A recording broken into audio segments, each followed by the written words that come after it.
ఇతర సమీప గ్రామములలో ప్రకటించుటకు వెళ్ళుదము రండి. అంటే ప్రకటించడానికి దేవుడు గురించిన సంగతులను, ఆత్మ గురించినటువంటి జ్ఞానాన్ని కోల్పోయినటువంటి ఈ సమాజానికి ఆత్మను గురించినటువంటి జ్ఞానాన్ని ఉపదేశించాలి అనుకున్నాడు. అలా ఉపదేశించడానికి ఉదయం లేచింది మొదలుకొని రాత్రి వరకు కూడా కష్టపడుతూనే ఉన్నాడని.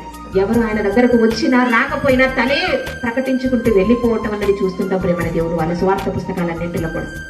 అంటే ఆత్మను గురించినటువంటి జ్ఞానాన్ని ప్రపంచ మానవాళి అర్థం చేసుకోవాలని ఎంతో తాపత్రయపడ్డాడు.